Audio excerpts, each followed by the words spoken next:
Hello, welcome to Warsaw Regional for Pokemon TCG. My name is Mike and I am here with Alex. I'm very excited for today. It's my first event here at a Pokemon event. For you, you've been to many. We've got lots of games today which we're going to be going through, a whole Swiss to break down. But how are you feeling about the event so far? I mean, fantastic. I'm really looking forward to this tournament. You know, this is one of the final tournaments now, or is the final tournament before we enter into a new meta. So we're really walking into a very defined sort of meta game at the moment. You know, we're going to be seeing a lot of decks that we've seen before, but what we're going to be looking out for are sort of these little tech cards that a lot of players are going to be hopefully bringing to the tournament now, you know, based on previous results, based on sort of online tournaments. We're going to be really looking forward to seeing how players have sort of adapted to this final tournament in the culmination of this meta game currently. Yeah, we've got so many attendees here. Over 700 people have checked in already. And of course, it's going to be a truly international event. We're here in Europe where we always have different nationalities, but we have some people traveling over from North America. So there's going to be some familiar faces from there too. I think the real question is, what decks are we going to be seeing today? And like you said, we're right at the end of the Lost Origin meta, so there's going to be lots of knowledge on what to play here. Oh, what are your top decks you think we're going to be seeing? I mean, it'll be really interesting because, of course, what we saw from the last tournament in Lille, we saw Mew take that down, the 4DTE version, facing against a very sort of unconventional deck we didn't expect in Blissey, being able to bob and weave through the meta game, meet the right matchups to get to that stage. But as we get to the point where we're actually seeing Mew do so well, it's always had a target on its back. Now we're starting to see counters to it again, going in a full circle, with Mew having sort of been at the top for so long.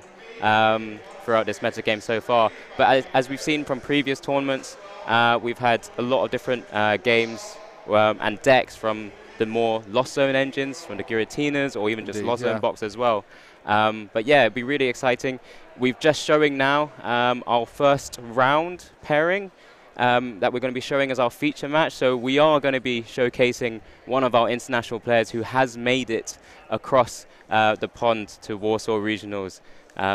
We're just going to have to quickly flip-flop the names there for you as well there, Mike, I think. Yeah. So we mentioned there's some people who have travelled over from North America, and I actually got a chance to chat with Zach the other day.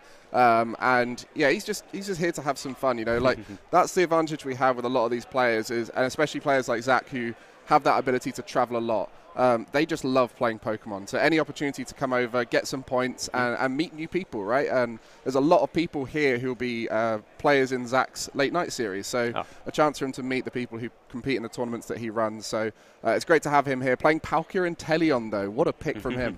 Yeah, it seems like a deck that a lot of people, a lot of players sort of fall back on. It's a fantastic deck, of course. It's been considered the best deck in format for quite some time now. So not a surprise, really, a lot of players going back to sort of the tried and tested formula in terms of how well they can perform with a deck as well. And he'll be facing up against Kevin playing the Hisuian Zoroark deck, something we've seen sort of pop off a little bit every now and then. You know, we've seen a lot of decks now in this meta game where, you know, they can all beat one another. And with this Zoroark deck, it's been doing well in sort of other international events over the other side of the pond. Yeah, 100%. With the damage output potential, I think it really puts a lock on VMAXs in the meta right now, because not many of those are going to want to go up against it. But we see here a Greninja start and a Zoroark start, and of course there's a lot on both sides that they need to get down, both looking to fill their bench completely for their own reasons. Obviously the Palkia side, they want to get that damage addition for every bench Pokemon. For Zoroark, they need to get damage on every one of those bench Pokemon, otherwise they won't be hitting that big number they need for knockouts. Yeah, and as we can see, you know, Kevin has started this first round of Warsaw Regionals, and it's very quickly opened with a quick ball, discarding that boss's orders and getting that Oranguru down to his bench. Probably has already very quickly searched through his deck as well, and we're just going to be very quickly just noticing one, just so that everyone can see on the stream back at home, the prizes there. It has just been worked out for us there, as we can see from Zach's side. He has prized 2 Battle VIP pass, so he's playing that Palkia and Teleon list with the full 4 in his actual deck. But as you see here, we're continuing through. There's no Oranguru ability there, and it's just a pass over from Kevin. Yeah, I mean, those Battle VIP pass could be vital, but obviously there's so many other ways we can get all those bench Pokemon down, and I think right now that's the key to this start here, because that is not a strong-looking turn, first turn from Kevin there, and the first turns are so important in this current meta, especially with the VIP pass pop-off potential. We start seeing Zach on that deck search. He's going to see not too many vital cards there. Maybe the choice belt might be needed to tip over the damage for a fully powered up Hisuian Zoroark V-Star. But other than that, he's going to be pretty happy seeing most of his important pieces there. Yeah, definitely. And he's opened his Battle VIP pass there, as Zach has also just searched his deck, got the 2 Pokemon. It looked like it was... We actually had both. Yeah. as best as you can get. Who needs the other 3 and 4th Battle VIP pass there? But he's just going through his deck. He's going to be aiming to get those Sobbles down. We know how this deck works. It's all about getting those Drizzles down and chaining those into that big shady dealings Inteleon.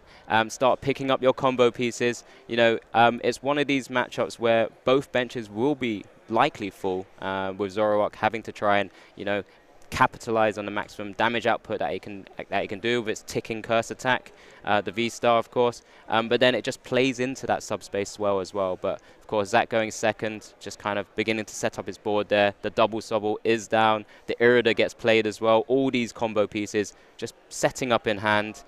Grabbing the Capacious Bucket alongside that Drizzle, ready for next turn. It's got Radiant Greninja in the active. I think it's looking very pretty here for Zach's side of the board.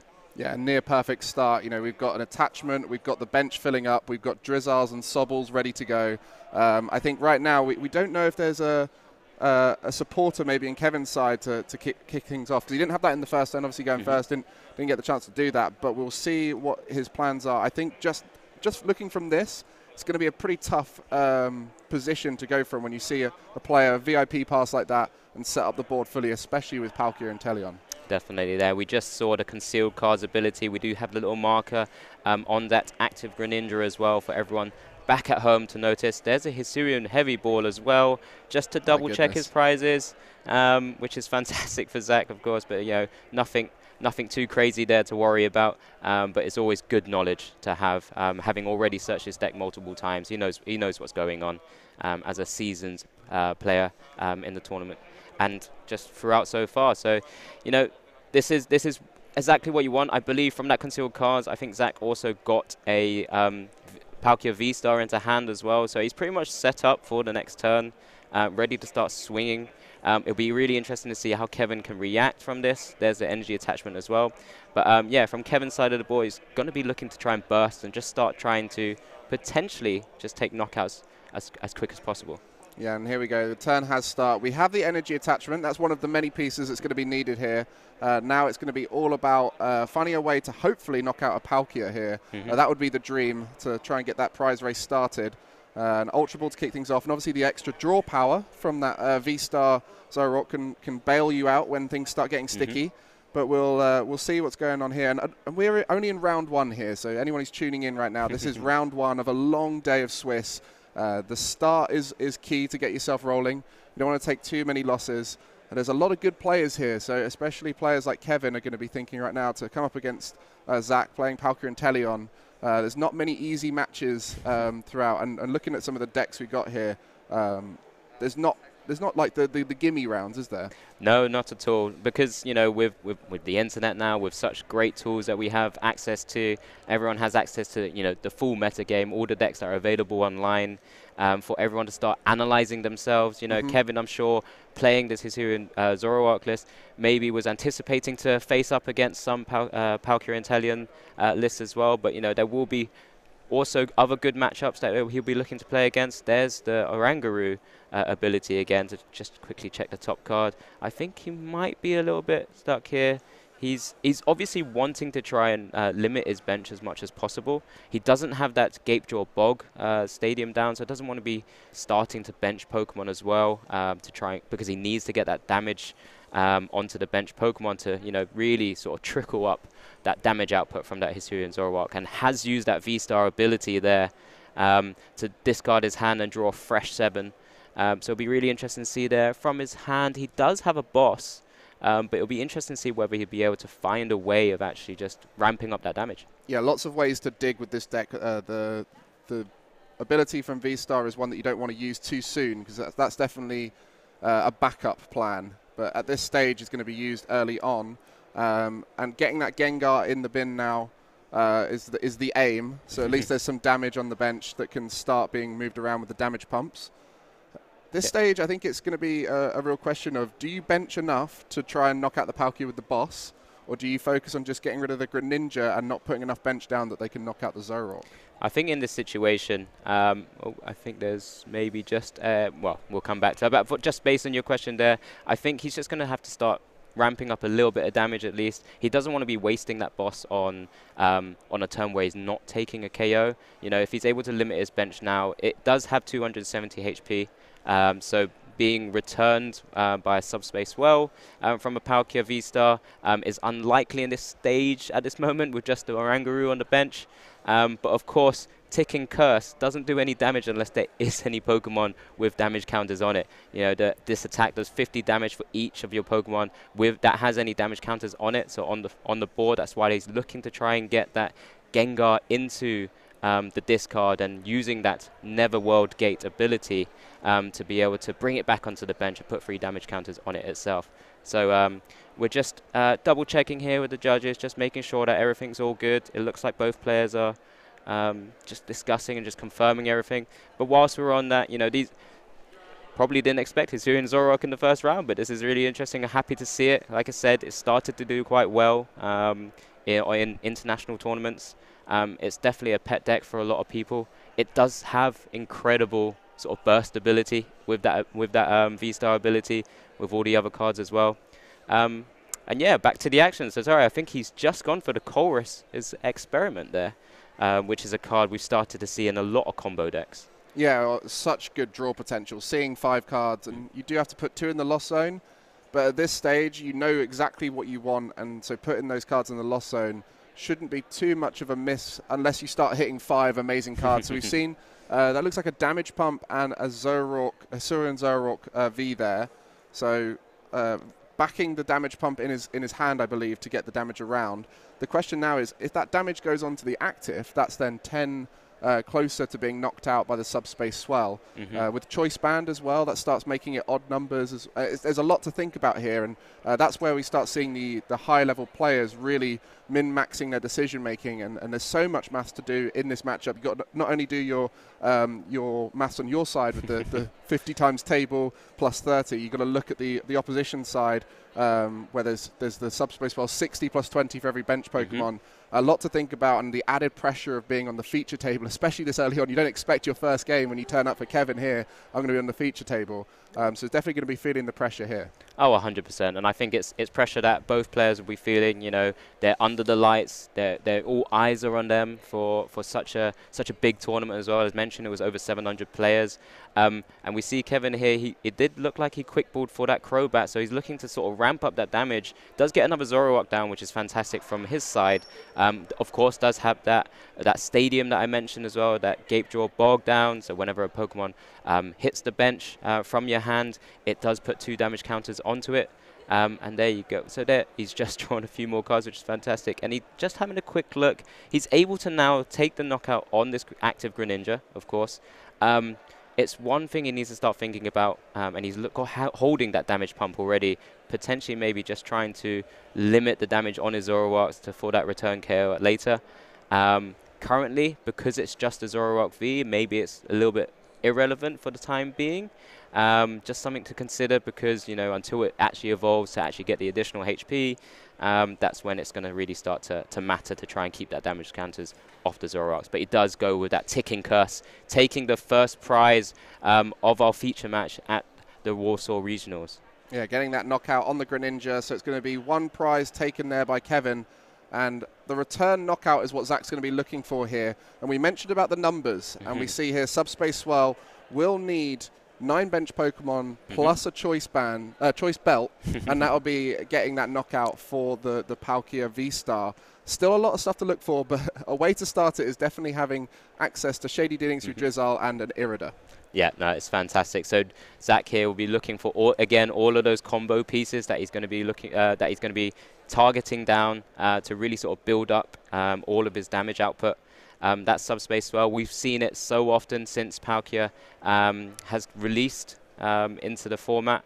Of course, has also gone for the Capacious Bucket from, I believe, was that from the Shady Dealings, or was that from the Irida? I think the Irida got a Drizzle and a Capacious Bucket there. Of course, there's the second Drizzle, because he got one from his first turn as well. He had the V-Star in hand as well, so I don't think he needs to look for that. And now he's just going to look to try and get one more bench Pokemon, and I assume the Choice Belt will be coming out here at some point.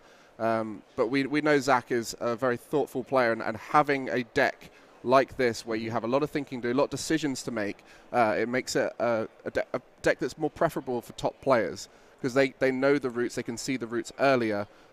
Where for newer players going to a tournament, you might think of decks that are a little bit simpler to play, because it helps you maintain that consistent play style throughout a long event. So a lot of thinking for Zach throughout the day with this deck. But again, just, you know, with his experience, he's going to be looking at all the different options that are available to him. You know, 100%. Shady Dealings just gives everything into the player's hands, because you can start using things like Scoop Up Nets to be able to start chaining the different Shady Dealings. He has different cards within his list, like the Zigzagoon, to be able to, again, also just ramp up that extra ticking damage to be able to sort of reach the numbers that are necessary for the V-Star HP Pokemon and beyond as well. Of course, I don't see anything too crazy. There's also, actually, he does play the Inteleon Quick Shooting. Yeah, extra damage modifiers, you know. Which is something you don't maybe typically see alongside the Zigzagoon. I've seen often players will play one or the other because it's, you know, very similar effect. Of course, with the Quick Shooting, you're looking to try and do that every turn. But sometimes you want to focus on that Shady Dealings Inteleon, because, you know, it's the core of your deck of just being able to combo. But it looks like here, Zach has just benched that Galarian Zigzagoon as well. Just adding the extra damage. Doesn't need the Choice Belt, of course, because that's the extra Pokemon down and just the extra 10 damage. And Subspace Swells for 2 prizes there. And I think both players are just reconfirming. Oh, have we seen the numbers? So the Galarian Zigzagoon is just getting the ping onto the active. Oh, I think he's missed the knockout there. Okay. So maybe looking to get that one in the future, clean it up with some of the things we spoke about, like a Zigzagoon. And once the full Inteleon with the Quick Shooting can come out, that's where that can be cleaned up. But for now, has remained in the active. I wonder if that was intentional or whether that was a misjudgment. It's so hard at this stage. Again, like the players warm up throughout the day, right? You can sometimes miscalculate your numbers, but we can only assume Zach has a plan later on to clean that up. So for now, that Hisuian Zoroark V-Star is going to be staying in the active. Definitely. I guess with only one Choice Belt, and we do currently see it in the prizes. Sorry, I do apologize, of course. You did mention the 9 bench Pokemon as well. Has just... Oh, of course, he's just... Is that just a Sharon's Care? Which is fantastic to actually play and just completely wiping out Zach's turn there from Kevin. Apologies, just again, as I just catching the action myself, which is fantastic. So Sharon's Care, being able to pick up your colorless Pokemon and actually just hold on to all the resources as well, which is fantastic. And that's something we've seen a little bit with the Lost Origins meta, is players are looking to make their big attackers bulkier and also be able to heal them. We saw Cheryl being used a little bit in other regions, and with the colorless Pokemon, you get access to the Sharon's Care, allowing you to reset that damage, helping in situations like this where someone will look to finish off a Pokemon with bench sniping damage, especially with Sableye now being an option in Lost Box decks or in Giratina. You know, this is an amazing turn right now for Kevin to start off and being able to do that, as it's completely reset the game state and now put him in favor in that prize race. Yeah, and this is exactly what Kevin wanted to see. He's used the damage pump as well to just reduce that damage on the active Hisuian Zoroark V-Star, putting 1 damage counter on the Oranguru, again boosting up all that damage that's available to him. So now with that ticking curse attack, you know, 6 Pokemon with damage counters on it, that does mean it's 6 times 50, you've got 300 damage. It will be taking a further 2 prizes on Zach's board, and there he is. We do see the attack there, a further 2 prizes. That brings Kevin down now to 3 prizes remaining with Zach 6 to go, and that's one Palkia V-Star gone. Yeah, well, the V-Star has the ability to quickly surge water energy into that. We also have a Melanie available, so I'm not concerned right now for Zach's ability to attack, but again, it's that concern over the prize difference. With Kevin going first, it was favourable until that first turn. We were a bit concerned over the ability to get ahead in the prize race, and just missing a beat there from Zach in that last turn, not quite able to find the damage needed to get the knockout.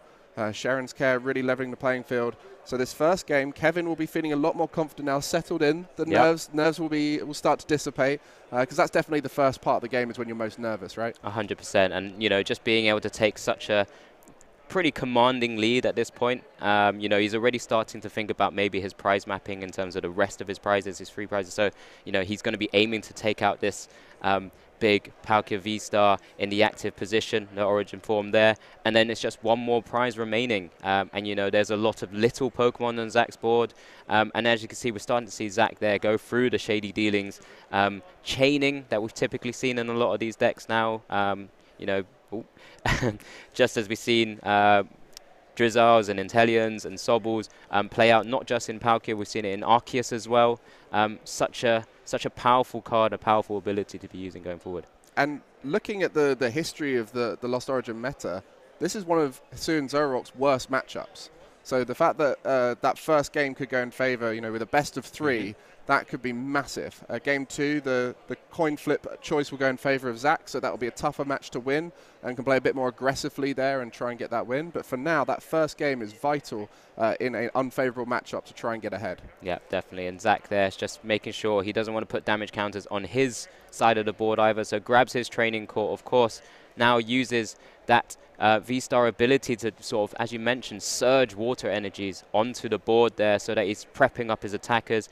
It is that Star Portal ability, of course, so being able to attach free water energies from your discard pile. We've seen him already, use concealed cards. He's lost 2 energies from the active Palkia. And there's the Big Charm, which, as you mentioned, as players are starting to think about the meta, now starting to make their Pokemon far bulkier, far tankier than usual. So this is really interesting play by Zach here, of course. Now we hand it back over after just taking the return KO. Now that's really useful in a lot of matchups, but this matchup is the one where the opponent has the ability to knock out V-Maxes in one hit. Hisuian Zoroark V-Star able to knock out most Pokemon in the meta right now.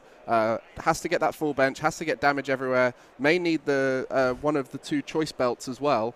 But that Big Charm's not going to be doing too much. That's going to put the Palkia up to 310 hit points, which is well within the range of a Hisuian Zoroark V-Star. Yeah, just looking to maybe just grab that choice belt to be able to burst into the actual damage range of that Origin form Palkia V-Star in the active position there. Does have that great card with the air balloon attached to that Oranguru, giving himself a pivot whilst Kevin sort of assesses his options. He looks like he's just Evo Incense, possibly grabbing out one of those Gengars, which we haven't seen hit the field yet.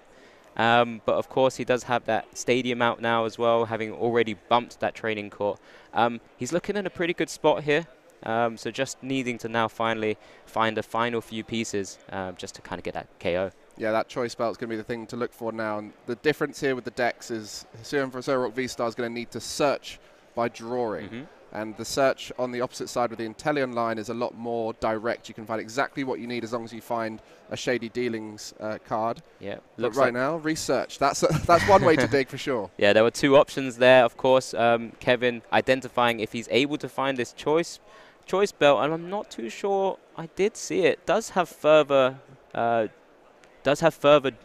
opportunity to go through into the deck with that trekking shoes in hand as well. But doesn't look like he's hit his choice belt so far. So be really interested to see how he plays this now. Of course, he was already going through the deck with other cards to be able to pull it out of the deck to try and maximize that percentage to try and draw into it. Of course, it's not prized, so we believe there should still be 2 choice belts in his deck. I don't believe I've seen him discard it, or he may have discarded one from the ability earlier. But it'll be interesting to see how Kevin navigates this now. So it's just obviously taking that Radiant Hawlucha, not useful in this matchup, of course, because it's sort of ramping up damage for the VMAX opposition, like the Kyurem VMAX that we typically have seen in the metagame at the moment. But he's obviously just taking cards out of his deck, just getting ready to use Trekking Shoes to increase his percentages to try and grab that vital card, last card. Yeah, every bit of thinning might matter here. So gets an Ultra Ball off the first one, is going to discard it. Will he get the choice belt?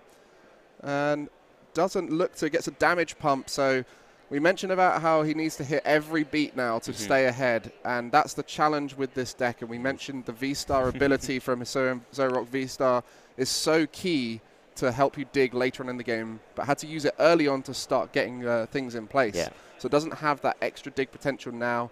With the research and the trekking shoes and a bit of thinning, not quite able to hit the damage required to knock out this big charmed Palkia. So in the end, it was enough. We said it was potential to hit that, but it just added one more piece that was needed for Kevin here to get the knockout. And this is very likely giving Zac an opportunity now to pull himself fully back into the game. Of course, having taken 2 prizes on his last turn, knocking out that active Hisuian Zoroark V-Star. Now just taking the damage, and this is kind of putting Zac in a position where he could, you know, take the lead, and then now Zac is actually identifying his prize mapping. You know, he'll be looking to try and take out the active Zoroark here, and then it's just, hopefully, from his view, an easy 2-prizer. Maybe that Crobat on the bench is looking tasty for Palkia V-Star. And that's why this matchup's so hard for Zoroark against Palkia, because there's so many questions the Palkia deck can ask. Can you knock me out with a big charm? Can you avoid filling up your bench? And most of them adds too much for Zoroark to hit. And on this occasion, we did see the big charm come through. Unfortunate for Kevin not to hit those choice belts, especially while ahead. But this is going to be a tough match for Kevin, and I'm sure he'll be looking forward to facing off different decks where he's got a much more favorable matchup.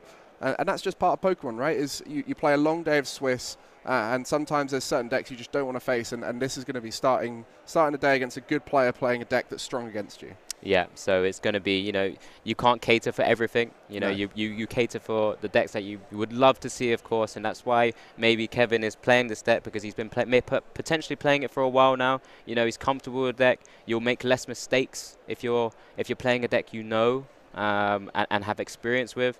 And here we're starting to see Zac just kind of begin to pop off here. I believe that is the quick shooting Inteleon with the ability used token just on top of it there as well. He's now, there's that, of course, with the extra bench space that's not currently on Kevin's side. He needs to continue just kind of ramping up that damage there. Yeah.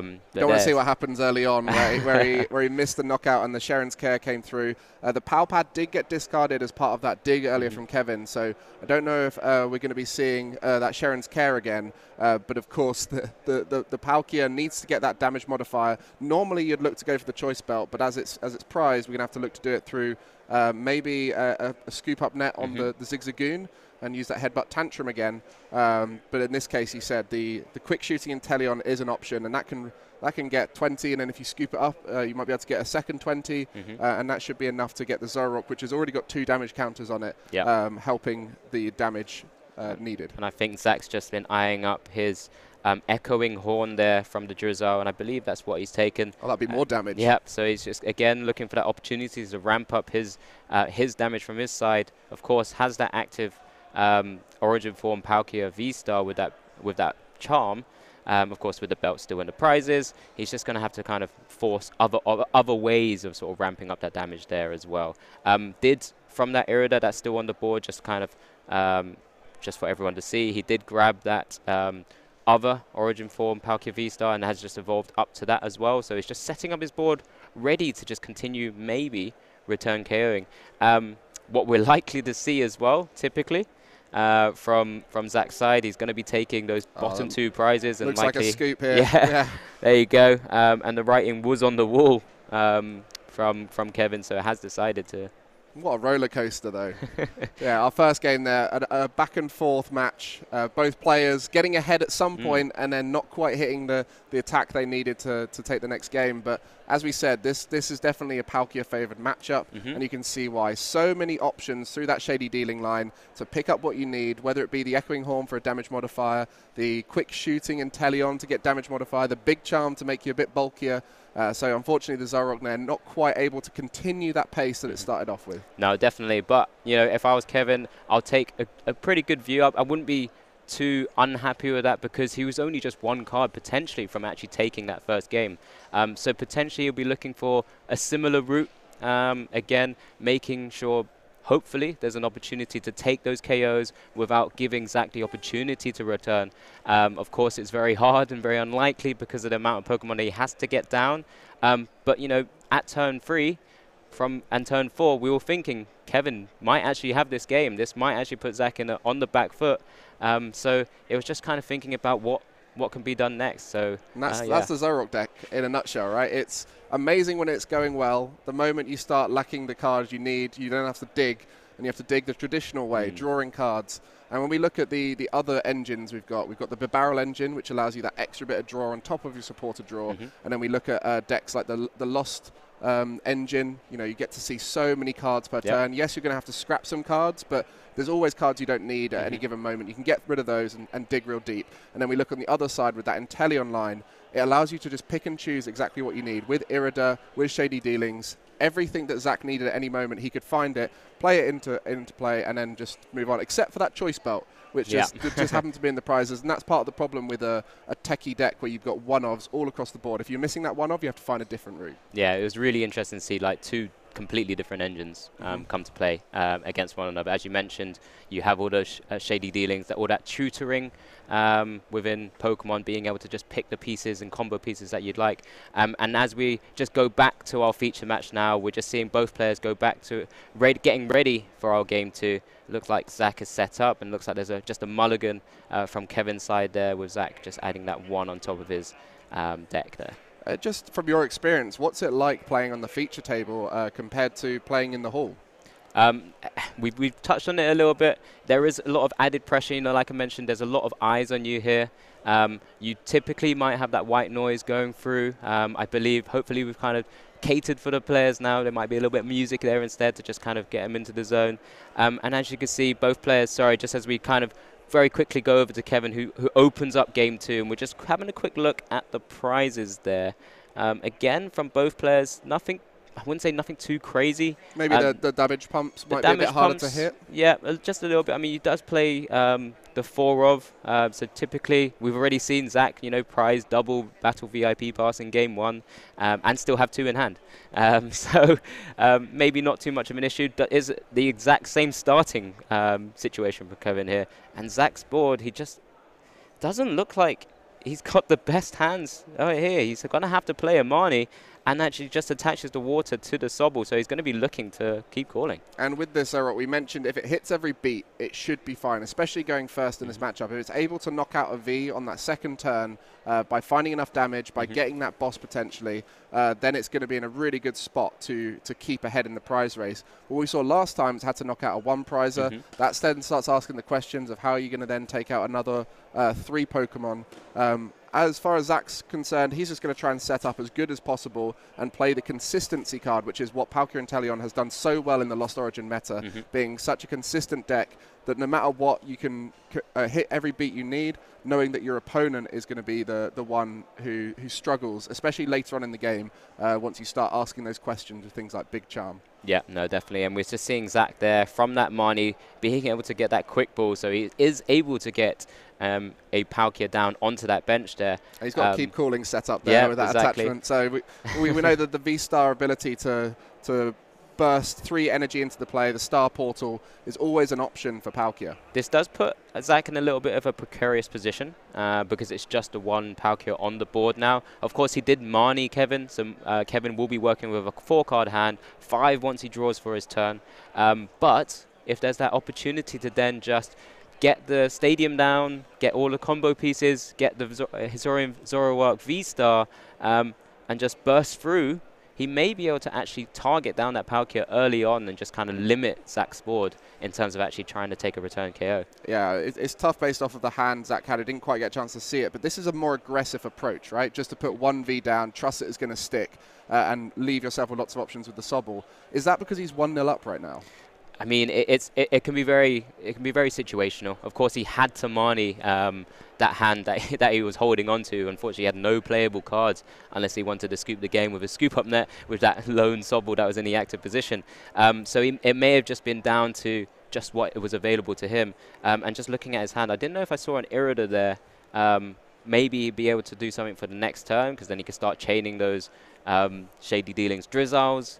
But like I said, ideally you want to, especially against a matchup against like Zoroark, which is taking KOs very quickly, bursting through without often too many issues.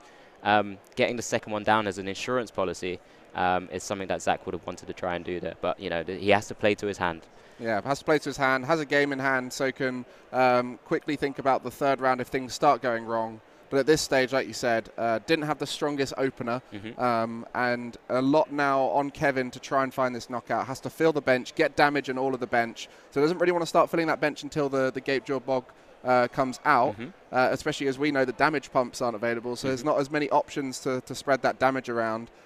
So it's not just about finding the pieces, about finding the pieces in the right order. And going to start off here potentially with that Crobat.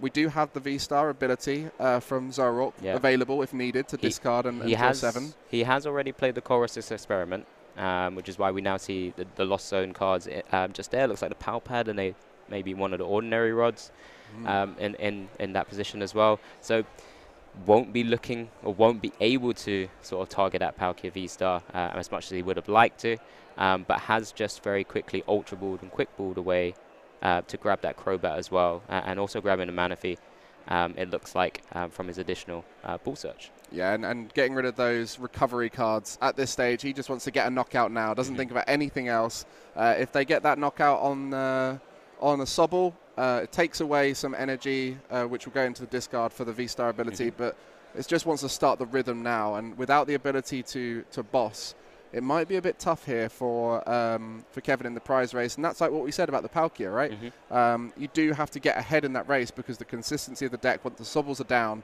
is always very tough. It's always the question of, can you get that first hand sorted? And yes, it wasn't ideal, only one Palkia, but to get so many options through the Shady Dealings now will quickly spiral into control for Zach.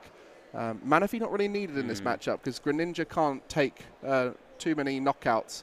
Might be able to finish stuff off, but not the biggest threat in this matchup. No, definitely. And I think Kevin there, we saw a little bit of body language. I don't think Kevin's in the best of stages from this situation. Does get another Zoroark down with the DTE attached. Will be using that Phantom Star V-Star ability to discard. He had the boss in hand, but with the Colress he had to get everything, so couldn't play the full risk of gusting the Palkia into the active spot. Needed too much to make that a possibility. No, needs to use his damage pump here to be able to actually take the knockout on the little Sobble, because he was only doing 50 damage. Of course, minus the 20 from the double turbo energy as well. So did need 2 Pokemon with damage counters on it. So we do see one of the double damage pumps played there. Yeah, I think from Kevin's side, he's just wanting to just apply as much pressure to Zach's board. You know, you're forcing Zach into positions where he has to now start to return. Unfortunately for Kevin, he's had to fully bench his board as well, and put Zach in a position where he just top decks an Ultra Ball. But like I mentioned, I think I did see that Irida in hand. It just means he starts to have a lot of combo pieces there and then already as well. Yeah, we see the no damage on the active Zoroark there, so we will need to see some kind of damage modifier. It can't be the quick shooting Inteleon at this stage. It will have to either be a Goon Ping with the Zigzagoon Headbutt Tantrum, or we'll need to see the Choice Belt come out. Either of those options are searchable through Shady Dealings, but it's whether other stuff is needed at this stage. And I think energy attachment is the biggest question right now, and the Capacious Bucket coming out. Yeah, he does have that quick shooting in hand. Of course, doesn't play the rare candy to kind of burst up into that damage so quickly, but we're now just having a look, Zach, here. He doesn't have too many cards in hand. So in terms of like getting all those combo pieces, you know, he's getting that Irida. I think he's chosen that Capacious Bucket and now changed his mind from the Drizzile because he needs to draw more cards. He needs more cards in hand to use that Ultra Ball because, you know, there's certain pieces that he doesn't want to be discarding. I believe it was a cross switcher in hand as well, which we haven't seen from Zach in game 1. Being able to play both of those to switch your active and your opponent's active and target down, you know, the Pokemon he wants to, when he needs to, is a fantastic card that we've seen in a lot of combo decks.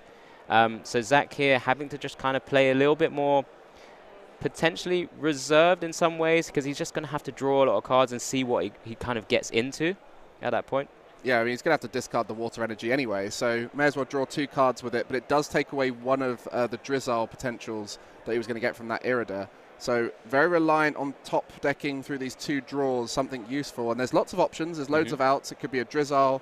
It could be a search for a Drizzile. It could be the card he's looking for. Looks like a Scoop Up Net and another Irida So there's an option to scoop up net the Radiant Greninja and then use its Conceal Cards ability for a second time in a turn. Of course, only plays the 2 copies of Scoop Up Net. We've seen, very generally quite low counts of this card, even though it's such a powerful card in these kind of types of combo decks to like chain those Drizzards. I think it looks like now from the concealed cards has started to hit some really good cards. I did see a Choice Belt there.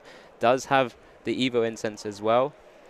So we're just looking to see what Zach goes for here. He does get the Origin Form Hisuian Palkia V-Star. And that's the key here. We need to get that Palkia V-Star running, and we also need to get some Drizzards on the go. So there's a lot of crossover there with the outs. We saw Evo Incense used, and Zach will be thinking ahead, what do I need? Do I need to get the Drizzle to chain into it so I can start thinking about damage modifiers in the future? So a lot of thinking ahead going on right now for Zach. As we mentioned, he is 1 game up, so can play a little bit more aggressive, can play a bit more risky, knowing that he can go first in that final game and close it out. The first game did go by pretty quickly, but we are starting to see time be a factor, so that's going to be coming into Zach's mind as to what he's thinking about. And at this stage, he's carrying on because he believes he can win this game, and that's purely down to the prize race. We mentioned that 1 prize being taken for Palkia and Teleon is not too much of a concern because they still need to knock out 3 Pokemon. And with the only attacker on the side of Kevin being a V-Star, so 2 prize Pokemon, the potential to knock out 3 of those in return is likely. So Zach committing to game 2 here, knows it's a good matchup, so gets that the V-Star ability, the Star Portal comes out, bursting that water energy onto the scene that he got earlier from the concealed card. So you can see how the deck can quickly level itself up into a strong position. And that knockout does look like it's going to be possible here. Yeah, also has the Choice Belt to be able to ramp up all that damage. Zach getting full value there from the Star Portal ability, getting all 3 attachments. Didn't get a from-hand attachment, so could have seen the additional water if he had one there. But, if I'm in Zach's position, you're not going to be complaining. You have taken the prize lead. You are prize mapping through your final 4 prizes as well. It's going to be trying to take out 1 more Hisuian Zoroark V-Star. And then, again, as I mentioned, that Crobat.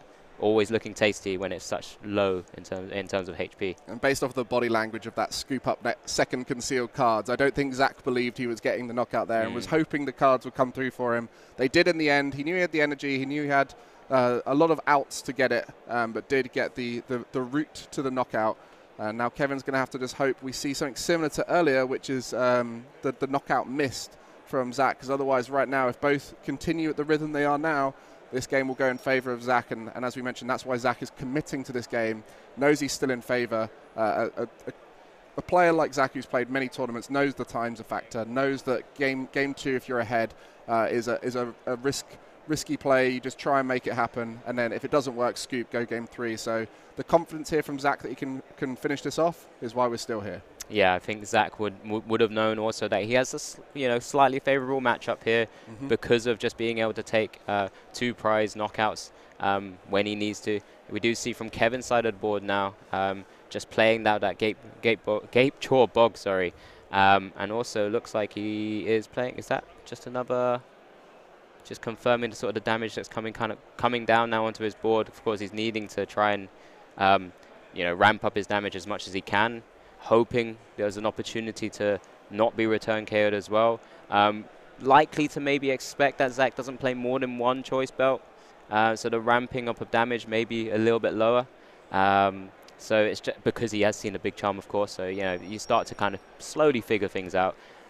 Right now, Kevin's side of the board has 4 Pokemon with damage counters on, so he is hitting at 200 minus the 20 from the DTE attached to the active Zoroark as well. So still needs a little bit more to keep going. And I'm not quite sure where that damage is going to come from. So he's in a bit of a challenging position now. There is 2 damage counters on the Hawlucha that could potentially be moved around with a damage pump. As we know, there's 2 in the prizes, so it's going to be a tough find and a tough ask. And I think that's going to be the only thing Kevin's thinking about right now is how on earth am I going to get this knockout? Well, getting there you go. the lower HP V Pokemon will definitely help, having that 220 HP to hit, so only needs to move that 1 damage off the Hawlucha to another Pokemon, and I assume he's going to try and keep the active as clean as possible. It's such a tough position for him right now. Yeah, I think it's just unfortunate. He has just had to announce the attack from his Zoroark, that Ticking Curse, dealing that 180 damage to that active Palkia V. Now just trying to maybe find a way to just give himself an opportunity to really stay in the game. You said there was no manual attachment last turn. I'm sure Kevin thought that and thought, well, maybe he might not be able to get the second attachment on his Palkia, maybe not be able to retreat, something like that. But of course, the capacious bucket coming off the prizes for Zach. So there is an energy there, and we'll see. There'll be a concealed cards opportunity. There's so many ways now to find the knockout with the active even, let alone having to retreat to find that bench Pokemon. But then that's when the damage modifiers start coming in, which we mentioned. Now we're a turn later.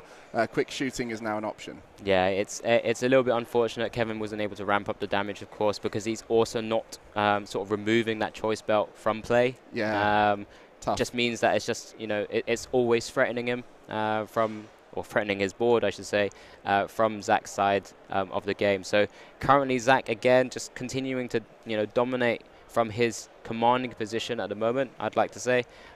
Just getting all the sort of shady dealings. He has shady dealings. He's just concealed cards. He's just waiting for the cut from Kevin there. Just having a quick look to see what Zach has been able to draw from that. And here we go. So now we get a chance to see from Zach's hand as well all the movements. And just Melanie to the active position. Yeah, that draw from the Melanie, and you got the level ball. That's going to allow for more search. So the route to victory is surely here for Zach, and he's definitely checking now to make sure those options are available. So he's taken all the steps when searching there in the deck, which is definitely the smart way to go, just to check before you start going through the line of play. You want to make sure the full line is there available. And this is going to be a route to getting that Palkia V-Star down. So great play from Zach here. And we mentioned about this being the feature table opportunity here. Zach's done his fair share of feature tables. And for Kevin, this will start off his day in an interesting way. This is going to be a frustrating thing. You go on the feature table, you take a loss, especially one where you probably felt like you could have won that first game. And you're going to be thinking, oh, it's not my day. He's got to bounce back from that and play the rest of the Swiss starting on that loss potentially if this carries on as expected. Yeah, so because with Zach coming, retreating with that Palkia that was brought up to the active position from that boss, and now putting the active choice belt Palkia V-Star, being able to take the knockout here. Yep, again, going down to 2 prizes, taking out another 2 prize Pokemon. Just puts Kevin in a little bit of an even more sticky situation. But yeah, as you mentioned, it's unfortunate that he just missed that choice belt, because that would have put himself in such a commanding position. That would have put Kevin in a 1-0 from the first game. That would have put more pressure on Zach. And then from that stage, Zach might have been playing maybe a little bit quicker, trying to just give himself the best opportunity to use the time to go to a game 3 as well. Exactly. But it's just, a little bit unfortunate, but Kevin just has to pick himself up, dust himself off, knows this was a bad matchup, and I think Kevin there seen the writing on the wall, extended his hand, and just conceded that game 2. Yeah, well played to Zach, and same to Kevin. He played it as well as he could, and sometimes the draw just doesn't go in your favor. He's going to be playing out the rest of the day, starting with that loss, but as you mentioned, he's going to have to just brush himself off, and especially now as he's done that early shake, he's going to have a bit more time to reset, come back into the next game. But well played, Zach. Yep. A fantastic performance. Yeah, exactly. One of the things that we kind of expect with such a powerful deck at the moment, there are 8 more rounds. You need 19 points to be able to make it to day 2. So there's, a 6-2 record. So there's plenty of opportunities for Kevin and that Hisuian Zoroark list to go far should the opportunity present itself. But yes, Zach putting himself in a great position. We've seen Zach in many day 2s across the pond. So he's looking to try and do that here as well. And, you know, with his first win under his belt, this is the best position he can put himself in. Yeah, smart deck pick as well. Palkia and Inteleon looking really strong right now. Got no unfavorable matchups, just about whether you play it well. And as we mentioned, there's so much skill involved in that deck of searching the right cards, making the right questions asked, like that big charm. Hey, can you knock this out? That's the big question. And it worked. In that match there, it worked. It said, have you got that choice belt? And it was not possible. So Palkia and Inteleon is going to be that deck that has the options to win against every matchup.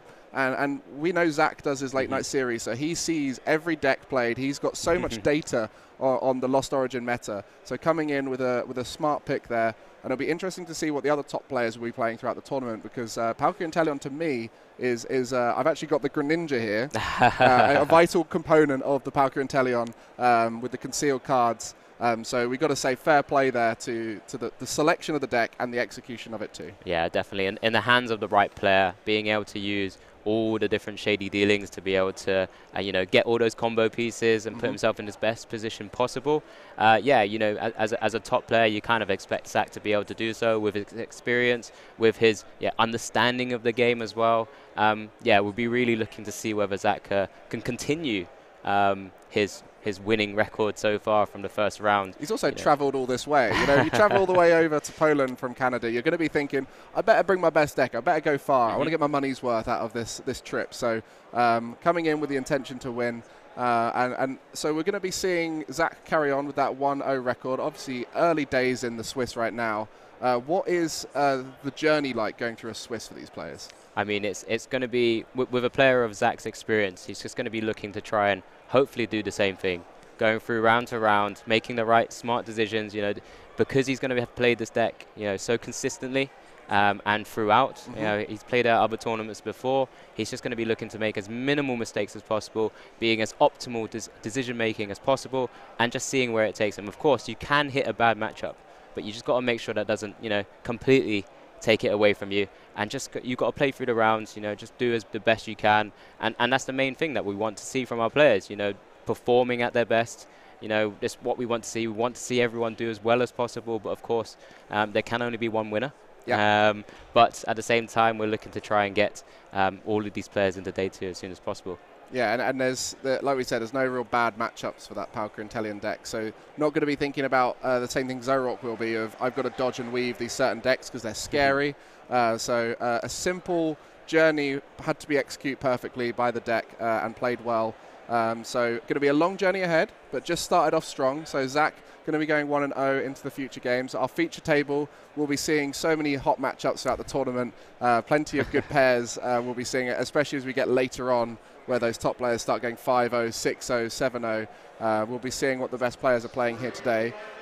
For you, what's the big card you're looking to see, whether it be a tech for a certain deck or whether it be something just to try and add a bit of spice to a deck? I'll be really interested to see how people have adapted from Mew being able to win the Lille Regionals. So it obviously has a very not easy answer, but you know, a card that potentially is splashable. Everyone's thinking Drapion right now. Don't you worry, we're all on board with you here. Drapion. It's a scary card for Mew to be facing. Typically, sometimes one isn't always enough, but you know, we've started to see it splash not just in the Giratina decks. We're starting to see it splash into Palkia decks. You know, typically a deck which actually has an sometimes okay matchup against Mew.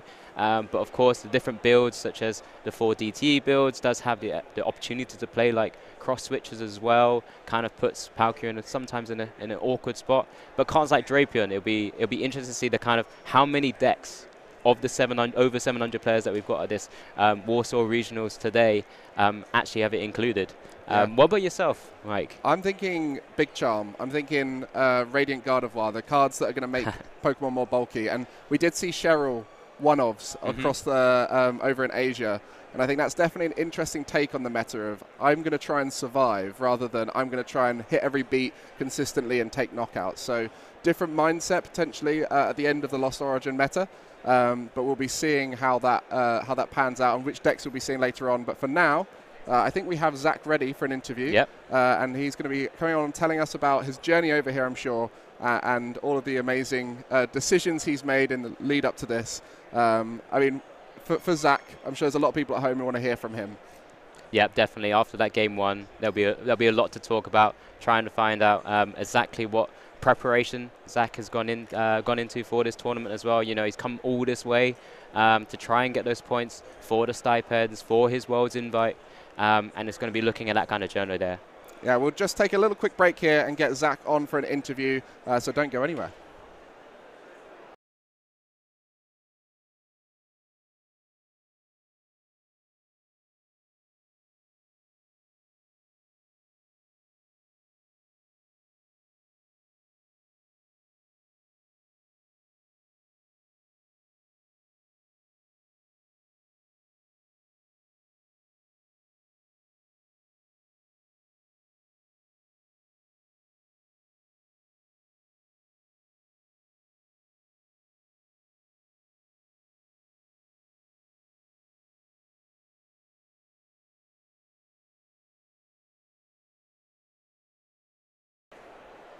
And welcome back, everyone. And I do have Zach here, our winner from our first feature match. How are you doing, Zach? I'm doing really good. Still waking up a little bit, but we're getting there. No, it was fantastic to see. You know, you've brought Palkia Intel to this tournament here, coming all this way over from Canada, which is fantastic to see. How was your preparation coming into a tournament like this, you know, traveling all this way? You want to know what? It's one of those things where I have a lot of friends who've been playing Palkia. Namely, I mainly play tests with Cal Connor, and it's one of those things where he's been the Palkia guy coming second at Peoria. So playtesting with that, taking a lot of that knowledge from our playtesting group and really bringing it forward. All the members of the Shuffle Squad, everything from that. So that's really what we put into. We're like, we put a lot of our eggs in the basket for Palkia, and I was like, you want to know what? It's the last event? Yeah. Let's just roll with it. Yeah, no, I mean, from our point of view, and I'm sure many other players as well, Palkia Intel is one of those decks that a lot of people tend to just fall back on because it's so inherently powerful. Everyone calls it still the best deck in format. You know, it's fantastic to see that you're actually playing it and play it so well as well. How did you find that matchup? You know, what were you expecting against Zoroark? You want to know what? It's one of those things where Zoroark is not one of the matchups that I'm always playtesting against. It's kind of hit this, it's really good when it's really good, and it's not all the time, so I'm like, what is Zoroark's HP again? Is it 270? Is it whatever? How much damage output can it do with a Choice Belt? Can I survive it with a Big Charm? It's so, I feel like throughout the game there's a few plays that I could have made a little bit different, and I'm kind of like kicking myself in between. I'm like, how can I formulate back from that? I think the biggest one was the Charon's Care play where I played into it. Looking back, I could have used Echoing Horn, I believe, in order to get the knockouts, I think. So it's one of those things where it was a little bit close. But I mean, it ended up working out in the end, so I'm not going to worry about spilled milk here. No, definitely, and it was very exciting to see that, you know, you've playing that Big Charm and coming to fruition as well, because it was giving you that opportunity to survive. That Big Charm was really huge. Yeah, it was massive. If I get knocked out here, I'm probably going to scoop or Roxanne and see how that goes.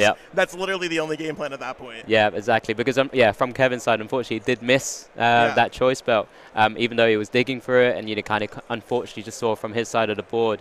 But yeah, it would have put you in a bit of a sticky situation. Oh yeah. But you know, you rode through the waves, you got through it, and game 1 was, you know, not the typical what I maybe would have expected from Palkia Intel Zoroark game. But when we went into game 2, that's when we really started to see your deck really fly.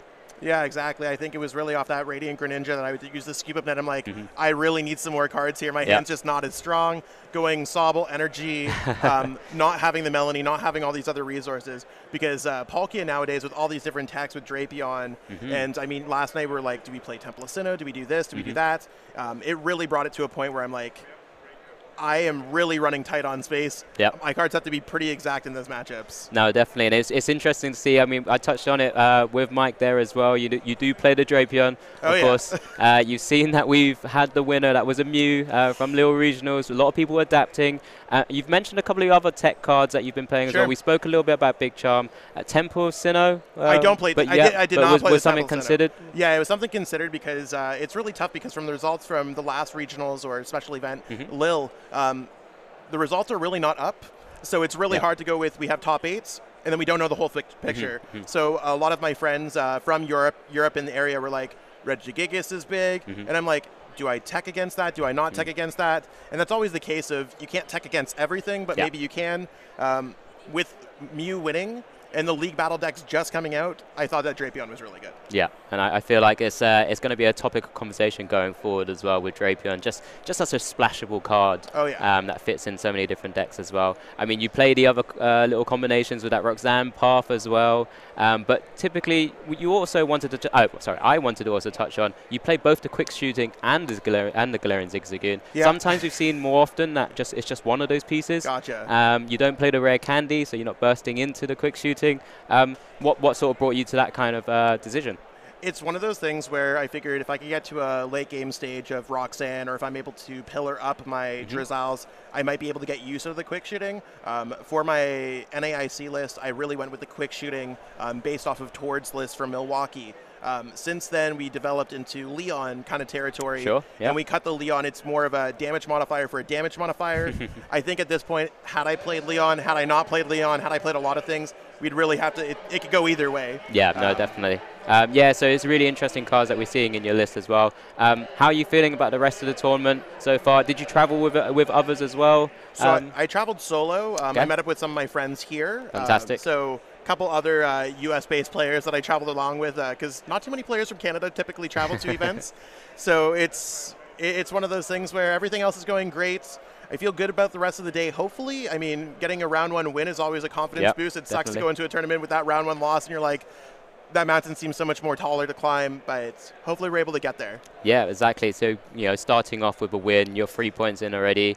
It's just going to be really interesting to see how the sort of the rest of the day develops in terms of your matchups as well. Anything that you're looking to try and avoid? I mean, Palkia Intel typically doesn't have many bad matchups. It's just how you kind of be able to... It's all very middle of the road. Yeah, exactly. I think I spike up a little bit with Mew. Yeah. I don't know if there's any fire type decks out there. I'd love to hit some of those.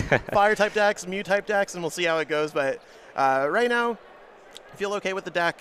Going to work out some kinks in my mind from that last game and really just try to jump into round 2 refreshed. Yeah, definitely. I mean, as you already mentioned from the first round, this is very early, of course, coming all the way across. You just got to get yourself into the right mindset, ready for the remaining 8 rounds for today. Oh, yeah. Just thinking a little bit about the meta game, what sort of other decks are you kind of expecting? What did you kind of, look forward to potentially facing, or what you're trying to what other decks maybe did you consider for this tournament? So other decks that I consider for this tournament would be Giratina. I think that Giratina V-Star is a really powerful deck. I think that that deck is kind of middle of the road, but I felt it was less consistent than Palkia. I played Regigigas to both Peoria and Salt Lake City regionals, and did good in Peoria, did bad in Salt Lake, and Reggie's failed me. I'm like, okay, this deck is inconsistent actually, so didn't really want to roll with that. I considered everything. I brought 25 decks here. Oh, wow. Okay. So I bring the full suitcase. I bring all my card collection whenever possible. Amazing. Because I don't want to be without options, right? It's tough to buy cards sometimes when you're at the venue, especially when it comes to different languages or just availability, and you never know until you know. So I just try to be prepared as possible. Throughout the rest of the day, I mean, I don't know if there's anything else that I'm really expecting. I think really the big decks, the Mews, maybe some Lost Zone Box, Reggies, maybe other Palkias. Maybe a few the Kyurem Palkia's decks. We'll see how it goes. Yeah, I mean, fantastic. Kind of just thinking about the meta. I mean, do you see that there's much of a difference from playing in the US and Canada against the European meta? Is there anything sort of in the back of your mind that you have to consider differently ever when you potentially play in tournaments? I know you've obviously played the international championships. But this is my first EU regional, so the only thing is, I feel like it's a little bit more unknown to me, but not to say that the metagame is... I think it's unknown to a lot of people here because this is Warsaw or Poland's first regionals, right? Yeah. So I'm assuming there has to be I haven't looked at the numbers, but I assume that there's a large portion of Polish players at this event. Then there's players from the EU and Europe. I think there's less than 10 players from North America here. Yeah, I mean, it was fantastic to see all of you guys travel over as well. How are you doing yourself from a Champions Points perspective? You're sort of this road to Yokohama in Japan. How's that all going at the moment? I mean, that's going pretty well. So far, we're at 150 championship points going to this event. We're really trying to push for that stipend, for the OCIC stipend. So we're pretty. If I get points here, I think I'm okay because I will be going to Sao Paulo. Okay. And we'll see how it goes from there. But it's going well. We're getting there. Okay.